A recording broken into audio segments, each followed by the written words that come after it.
Hello everybody and welcome to another Doctor Who review. This time I'm reviewing a 10th Doctor story. It's Tooth and Claw.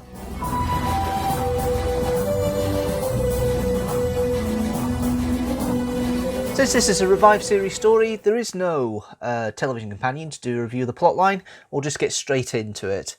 I'll quickly go over what the plot's basically about. Monks in St Catherine, a local monastery in the Highlands of Scotland, Perthshire, Scotland by the sound of it. D-sides, that sort of area. So these monks take over the house called Torchwood House, which is the family home of Sir Robert, and all the maids and Lady Isabel are taken, his wife, taken prisoner in a cellar, and they're left with a kind of man who's kind of a monster.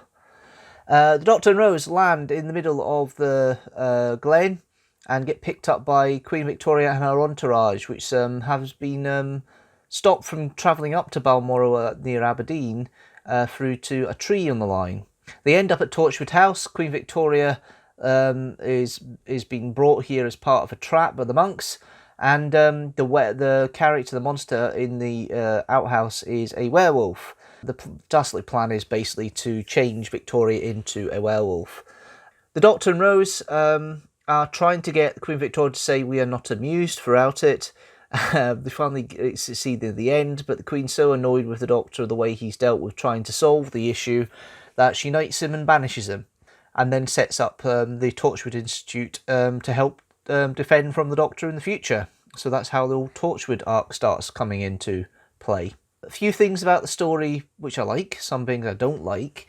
The big thing for me that's always great for me, even 16 years later, is the fight scene. The Fist of Man fight scene at the beginning.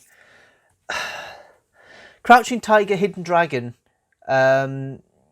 themes and things like that, it just doesn't work. It's so jarring, the whole fight scene, the whole slow motion of the monks jumping over all the farmhands on all the servants in the courtyard of Torchwood House, and that whole fight sequence just does not work for me, and I hate it.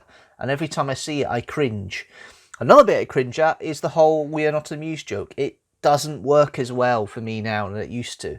I did appreciate it at the time, first couple of times I've seen it. This time round, it's kind of like, oh, for goodness sake, can you stop it, please? It's not funny. It's there to show, obviously, the disregard that the Doctor and Rose have about the whole adventures they're in, and start build up that tension we get later in the series, of Series 2, but it just doesn't work for me. What does work for me is the casting. It's all pretty solid overall. The whole idea of the werewolves coming from an alien force, I suppose it's Doctor Who, of course, are going to be an alien force, and they've been sitting there for about 300 years, and it's inherited gene pool. The latest man has been manipulated to become a werewolf, and is going to be using the dastardly plot to try and take over Queen Victoria as a werewolf, which is really interesting. And that whole plot line is actually quite fun. The idea of the mistletoe being used to prevent and protect people, and also being used to help slow down the werewolf. They think it's part, something against them, but the Doctor kind of references maybe it isn't something to kill them. And then the whole telescope, or what looked like a telescope, but it's actually a very sophisticated light ray that concentrates on the full moon, moonlight, and is used to help stop the werewolf creature at the end. So yeah, those elements I do quite like. In regards to the actors and the characters, you've got the Doctor, played by David Tennant. This is very early Tennant. This is like the third story he's been in. The elements of Tennant there, the crazy, weird side is there. The fact that he's flips between his own David Tennant's natural accent, as the Scottish accent, and then goes back to the Doctor's accent halfway through. Queen Victoria picks up on that. I think that's quite interesting. I quite like the character of the Doctor here. I think it works quite well. I love the fact that he says he's Dr. James McCribbin at the beginning, referencing his companion Jamie. I thought that was a rather cute little touch. Overall, I think it's quite a good little turn from David Tennant, and quite enjoyable. The same really is from Rose Tyler. She's still got the elements I liked from Series 1 with Rose in this one. I think Billie Piper always plays the role pretty solid, but this is another example of Rose being quite a strong character. When she finds the maid in her room, and in the wardrobe in her room, and she finds out all the situation about the monks taking over the house, Torchwood House, which they arrive at, along with Queen Victoria's entourage. I think that's quite good. I like the fact that Rose is there to try and get all the people stuck and chained up in the outhouse away by pulling on the chain and getting to escape before the werewolf breaks out of his cage and starts devouring them or changing them over, or whatever the reference is. It's quite graphic with some of the scenes of the werewolf, and well, it's not graphic, but it's got a lot of or sound effects and audio effects to show how violent this werewolf is in killing people. And a lot of people picked up rather violently, rather quickly, but it's done in a family-friendly way. And the fear that Billie Piper helps with some of the fear of that when the disgust in her face and the fear in her face with some of this. You've then got Pauline Collins playing Queen Victoria. Very refined, plays it like a posh, like Queen Victoria you would expect. She's the way that it's portrayed with Victoria here, Victoria's kind of come across as a little bit, she may be missing now, but she's got this kind of fascination with the supernatural that she's come to grow to appreciate over time, and Pauline Collins plays it very well. And I love the way that it's played. It's not played over the top. It's not played for laughs. It's played in a serious manner, and it's actually quite a nice little character turn that she's doing here. You then got Father Angelo, played by Ian Hanmore, a very creepy character. I don't mind the way it's portrayed by Ian Hanmore here. I think it's quite a fun little jaunt, and I quite like the way it's been handled by Ian Hanmore. Very creepy, very sinister, and the fact that he seems to want to control everything in the background is really quite cool, and I quite like that. You've then got Michelle Duncan, who plays Lady Isabel. She's okay. She seems to work quite well in the role. She's playing a kind of the period time, although she does seem to have an inner strength with her, which I always like, is this inner strength they have with the female characters of Russell T Davies' era.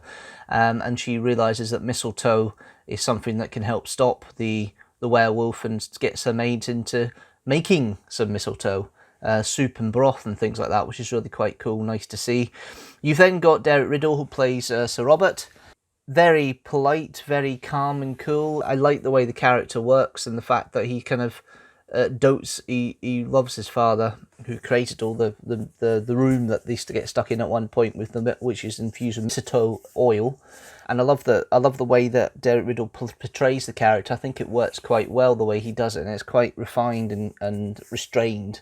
And then you've got Jamie Seaves, who plays Captain Reynolds. Yeah, an army type there to protect Queen Victoria. Calls Sir Robert a traitor near the end, gets devoured by the werewolf, entrusts the Doctor to help Queen Victoria. I think it's quite a very nice little role. Apart from that, the cast is fine for the story. The story itself is okay. It goes at a decent pace. There is the grating elements, as I say, of the "we are not amused." The whole fact of the Doctor and Rose being very blasé about the whole situation, which I think kind of grates a little bit now. Although obviously it's there to set up later in the season the whole Torchwood arc, and that's how it's all set up to start with. It's interesting enough.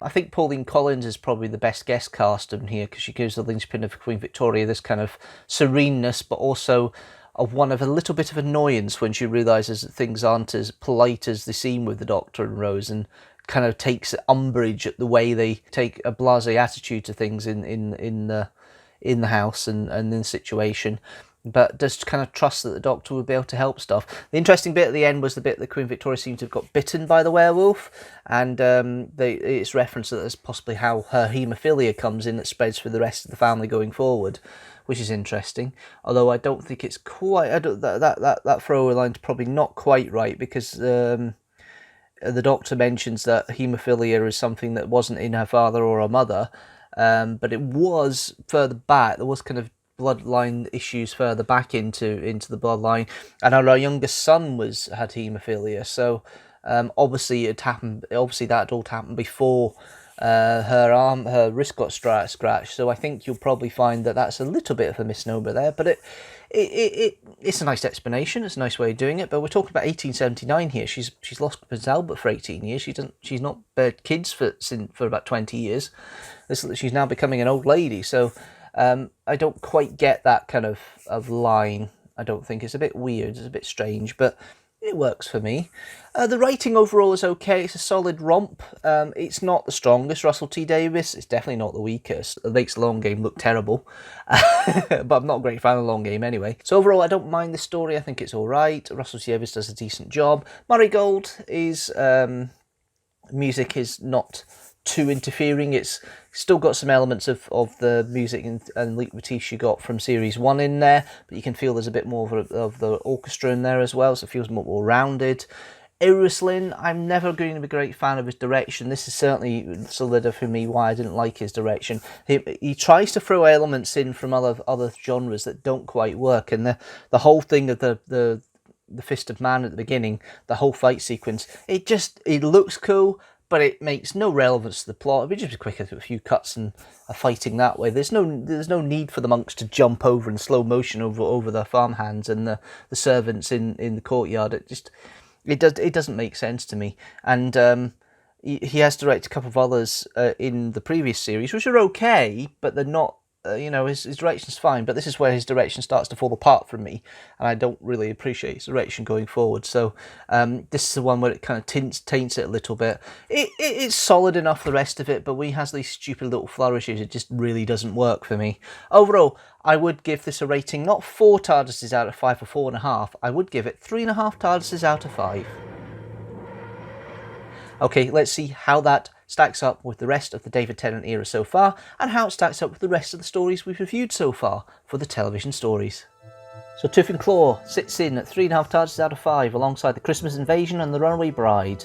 With 4 TARDISes out of 5 are Turn Left and Voyage of the Damned, and with 3 TARDISes out of 5 are The Idiot's Lantern and 42. At the bottom overall is still Time Lash and Sleep No More with 2.5 TARDISes out of 5, and at the top is still 6 stories: The Happiness Patrol, Inferno, The Day of the Doctor, The Case of Androzani, The Tomb of the Cybermen, and Dalek with 4.5 TARDISes out of 5. That's it guys, thanks very much for watching this Doctor Who review. Tell me what you think of Tooth and Claw. Leave a comment down below. Do you like it? Leave a comment down below. Do you not like it? Leave a comment down below. And if you like this video, don't forget to like it and share it with the hashtag teamstructor. And don't forget to hit that subscribe button and the notifications bell so you know when a new video comes out. I am back on Sunday with a 6 facts. Hopefully I'll be able to see you then. But until next time guys, thanks so much for watching and I'll see you later.